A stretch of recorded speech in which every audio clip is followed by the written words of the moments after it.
Hello everyone, आज date है 2 अप्रैल और द हिंदू एडिटोरियल डिस्कशन में आपका स्वागत है।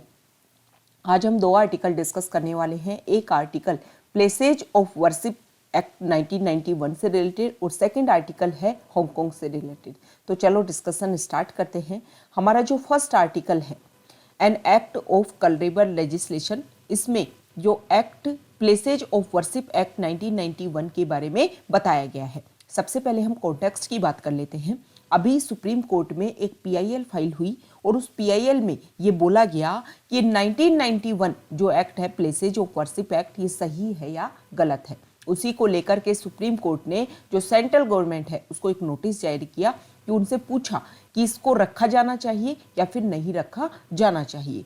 तो इसी एक्ट से रिलेटेड अभी 2-3 दिन पहले 29 मार्च को एक आर्टिकल आया था और उस आर्टिकल के जो राइटर थे उन्होंने एक बात बोली थी कि सुप्रीम कोर्ट को गड़े मुर्दे नहीं उखाड़ने चाहिए और जो चीज हो चुकी है उनको बार बार छेड़ करके दोबारा से परेशानी क्रिएट नहीं की जानी चाहिए। लेकिन इस आर्टिकल में, आज के आर्टिकल में इस एक्ट के अगेंस्ट में बात की गई है। उस आर्टिकल में 29 को जो आर्टिकल पब्लिश हुआ था उसमें इस एक्ट के संबंध में रिलेटिव बातें की गई थी, लेकिन इसमें अगेंस्ट में बात की गई है। इसमें बोला गया है कि जो प्लेसेज ऑफ वर्शिप एक्ट है 1991 वो बहुत चीजें कंसर्न क्रिएट करता है। सबसे पहले इस एक्ट के हम बेसिक फैक्ट्स को अगर हम देखें तो यहाँ देखिए, देखो 1991 का जो एक्ट है इसके तहत एक डेडलाइन, मतलब एक टारगेट फिक्स किया गया 15 अगस्त 1947। उसमें बोला गया कि इस डेट से पहले 15 अगस्त 1947 से पहले कोई भी एरिया जहां पर रिलीजन रिलेटेड कोई प्रॉब्लम हुई है, मान लो जैसे कहीं पर कोई मंदिर बना हुआ था उसको तोड़ करके मस्जिद बना दी गई, या फिर मस्जिद बनी हुई थी उसको तोड़ करके मंदिर बना दिया गया, 15 अगस्त 1947 से पहले की बात की जा रही है, तो वो सब कुछ क्या हो जाएंगे, डिसमिस हो जाएंगे। ठीक। और 15 अगस्त 1947 के बाद में अगर बाद में कहीं पर कोई प्रॉब्लम होती है तो उसको तो देखा जाएगा, उसको रिव्यू भी किया जाएगा। और 1991 के एक्ट में ये बात बोली गई कि ये सारी बातें जो हमने डिस्कस की ना, वो 1991 के एक्ट सेक्शन 3 और सेक्शन 4 में ये बातें बोली गई हैं। उसमें डेडलाइन जो पॉइंट है वो डिस्कस किया गया, जो डेट है वो फिक्स की गई 15 अगस्त 1947 को। अब इसके सेक्शन 5 में, 1991 का जो एक्ट था प्लेसेज ऑफ वर्शिप एक्ट, इसके सेक्शन 5 में राम जन्मभूमि जो डिस्प्यूट है उसको क्या दिया गया, एग्जम्पशन दिया गया, मतलब उसको छूट दी गई कि ये अलग प्रॉब्लम है, ये डिस्प्यूट अलग है, उसको अलग से डिस्कस किया जाएगा। तो ये हमने कॉन्टेक्स्ट देख लिया, इस एक्ट के बारे में देख लिया। अब इस आर्टिकल में क्या बातें बोली गई हैं जो अगेंस्ट है, मतलब इस आर्टिकल में बोला गया है कि कुछ चीज़ें ऐसी हैं जो इस एक्ट के अगेंस्ट है।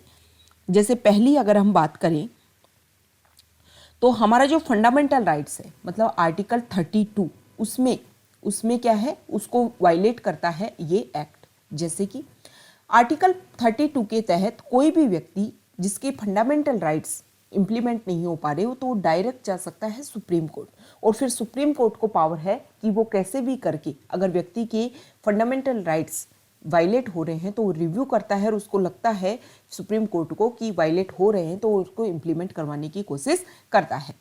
तो ये आर्टिकल 32 का वायलेशन हो रहा है क्योंकि आर्टिकल 25 और आर्टिकल 26 के तहत जो रिलीजन की पावर है, लोगों को अपने फेथ को फॉलो करना, उसके अकॉर्डिंग बिहेव करना, तो उसका वायलेशन है ये एक्ट। क्यों? क्योंकि देखो कई जो एरियाज है, जैसे इसमें इस आर्टिकल में 2 जगह का, एक तो बनारस का जहाँ पर भगवान शिव जी की पूजा के लिए लोगों को, हिंदू रिलीजन के जो लोग हैं उनको जगह नहीं मिल पाती, और दूसरी मथुरा में जहाँ भगवान कृष्ण का जन्म हुआ था वहाँ पर भी प्रॉब्लम है। तो ऐसे इश्यूज की वजह से जो इस रिलीजन से रिलेटेड लोग हैं उनको प्रॉब्लम होती है और उनके फंडामेंटल राइट आर्टिकल 25 और 26 के तहत वायलेट होते हैं। और जब फंडामेंटल राइट क्या नहीं हो पा रहे, इम्प्लीमेंट नहीं हो पा रहे, वो उनको इम्प्लीमेंट करवाने के लिए आर्टिकल 32 के तहत सुप्रीम कोर्ट भी नहीं जा सकती। तो मतलब फंडामेंटल राइट्स का वायलेशन है। नेक्स्ट, ये जो आर्टिकल है ना वो एक्ट ऑफ कलरेबल लेजिस्लेशन है। एक्ट ऑफ कलरेबल लेजिस्लेशन क्या होता है कि आर्टिकल 32 और आर्टिकल 226 के तहत सुप्रीम कोर्ट और जो हमारे हाई कोर्ट हैं उनको जुडिशियल रिव्यू की पावर है, और वो ये जो जुडिशियल रिव्यू है वो हमारे कॉन्स्टिट्यूशन का बेसिक स्ट्रक्चर है, और ये पहला बोला गया है केशवानंद भारती केस में कि कॉन्स्टिट्यूशन का जो बेसिक स्ट्रक्चर है उसको वायलेट नहीं किया जा सकता। अब इस एक्ट में 1991 का जो एक्ट है उसमें डिक्लेयर कर दिया गया कि ये जो प्रॉब्लम है ना, ये जो रिलीजन रिलेटेड जो चीज़ें हैं कि किसका कौन से धर्म की कहाँ पर कोई जगह थी वो फिक्स कर दी गई, उसको लेकर के आप सुप्रीम कोर्ट हाई कोर्ट भी नहीं जा सकते। तो देखो किसी एक्ट के थ्रू आपने डायरेक्ट तो रोका नहीं सुप्रीम कोर्ट और हाई कोर्ट को कि आप जुडिशियल रिव्यू नहीं कर सकते, लेकिन आपने एक्ट बना दिया और इनडायरेक्टली आपने सुप्रीम कोर्ट को रोक दिया। तो ये होता है एक्ट ऑफ कलरेबर लेजिस्लेशन, जैसा कि इस आर्टिकल का क्या है टाइटल में बोला गया है। नेक्स्ट इसमें बताया गया है कि जो हमारी प्रियम्बल है उसको भी वायलेशन करता है, क्योंकि प्रियम्बल में ये बोला गया है कि liberty of belief, faith and worship to all citizens. इसके अलावा 1991 में ये एक्ट आ गया था। उसके बाद में 1994 में एक केस में रिजल्ट आया सुप्रीम कोर्ट का, उसमें ये बोला गया कि mosque is not an essential part of the practice of the religion of Islam. नमाज को कहीं भी पढ़ा जा सकता है, उसके लिए एक जगह की आवश्यकता नहीं है।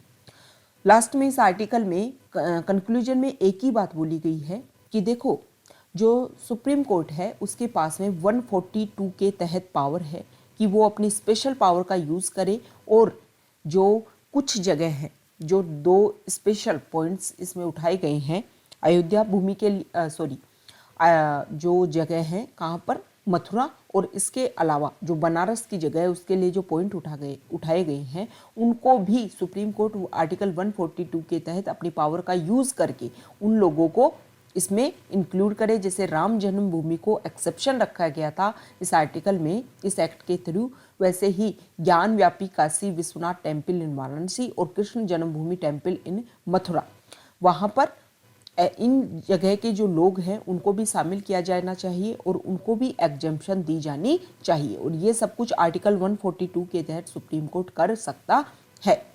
नेक्स्ट आर्टिकल हांगकांग से रिलेटेड। सबसे पहले हांगकांग की अगर हिस्ट्री को हम देखें तो 1997 तक हांगकांग ब्रिटेन के अंडर आता था, लेकिन 1997 के बाद में जो ब्रिटेन ने इसको चाइना को सौंप दिया।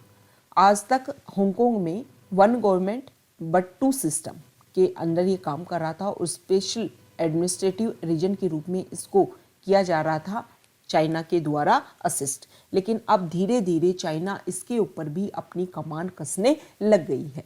जैसे हांगकांग के लोगों को कुछ ऐसे रूल्स, कुछ ऐसे राइट्स प्राप्त थे, जैसे प्रोटेस्ट का राइट उन लोगों का था, उसके अलावा कुछ और चीज़ें भी थी जिनको ज़्यादा राइट, मतलब high degree of autonomy and freedom, including a free press, right to protest and repercussions political scenes with a noisy pro-democracy opposition। मतलब उनको प्रोटेस्ट का राइट था, फ्री प्रेस वहाँ पर थी और बहुत ज़्यादा फ्रीडम थी, ऑटोनॉमी थी लोगों की। लेकिन धीरे धीरे अब चाइना कोशिश कर रहा है कि हांगकांग को अपने अंडर लाया जाए। जैसे उन्होंने एक तो मेन कोशिश ये की है कि वहाँ पर जो लेजिस्लेटिव असेंबली है हांगकांग की, वहाँ पर पहले 70 मेंबर्स थे। उन 70 मेंबर्स में से 30 मेंबर जो हैं वो डायरेक्टली इलेक्ट होते थे, किसके द्वारा, हांगकांग की जो पॉपुलेशन है उसके द्वारा, और 35 इलेक्ट होते थे और 35 को नॉमिनेट किया जाता था बीजिंग के द्वारा, बीजिंग प्रो गवर्नमेंट है उसके द्वारा। अब देखो कुछ चेंजेस किए गए हैं। चेंजेस ये किए गए हैं कि हांगकांग की लेजिस्लेटिव असेंबली में अब 20 मेंबर बढ़ा दिए गए और 90 मेंबर्स कर दिए गए, जिसमें से सिर्फ और सिर्फ 20 मेंबर्स क्या किए जाएंगे, डायरेक्ट इलेक्ट किए जाएंगे, और 70 मेंबर्स बीजिंग गवर्नमेंट के द्वारा अपॉइंट नॉमिनेट किए जाएंगे। अब नॉमिनेट किए जाएंगे, एक तो देखो रेशियो बिल्कुल ही डाइल्यूट कर दिया गया है, रेशियो इक्वल का भी नहीं है, बहुत कम रेशियो इलेक्टेड है, बहुत कम, ज़्यादा रेशियो के लोग डायरेक्ट नॉमिनेटेड हैं। मतलब बीजिंग अपनी पावर को इंक्रीज करने की कोशिश कर रहा है हांगकांग में। अब ये बात भी सही है। दूसरा उन्होंने क्या किया है कि जो लोग चुनाव लड़ेंगे ना, उनके लिए भी एक कमेटी बनाई जाएगी और वो कमेटी रिव्यू करेगी कि आप वहाँ पर चुनाव लड़ने के लिए तैयार भी हैं कि नहीं, आपको चुनाव लड़ना भी चाहिए कि नहीं लड़ना चाहिए। अब उसमें क्या किया जाएगा कि जो कमेटी का जो रिव्यू होगा, कमेटी का जो कैंडिडेट एलिजिबिलिटी रिव्यू कमेटी होगी और ये डिसाइड करेगी कि कैंडिडेट की एलिजिबिलिटी है भी या नहीं है। किस आधार पर कि वो कितना पैट्रियोटिक है, मतलब देश के लिए कितना एक तरीके से जान देने वाला है। ये चीज़ें इस आधार पर डिसाइड किया जाएगा और इस कमेटी का जो वर्डिक्ट आएगा वो अंतिम होएगा, फाइनल होएगा। मतलब उसके वर्डिक्ट को किसी की कोर्ट में चैलेंज नहीं किया जा सकता है। जो भी इस स्टैंडिंग कमेटी का रिजल्ट है वो सामने होगा और लोगों को उसको मानना होगा। तो देखो सीधी सी बात, एक बात ये सामने आ रही है कि ये तो डेमोक्रेसी बिल्कुल नहीं है। आप डेमोक्रेसी का नाम करके जो एक ऑटोक्रेसी क्रिएट करने की कोशिश कर रहे हो तो गलत है, और इसी को लेकर के हांगकांग में रेगुलर प्रोटेस्ट चल रहे हैं। तो ये हमारा डिस्कशन था। ओके।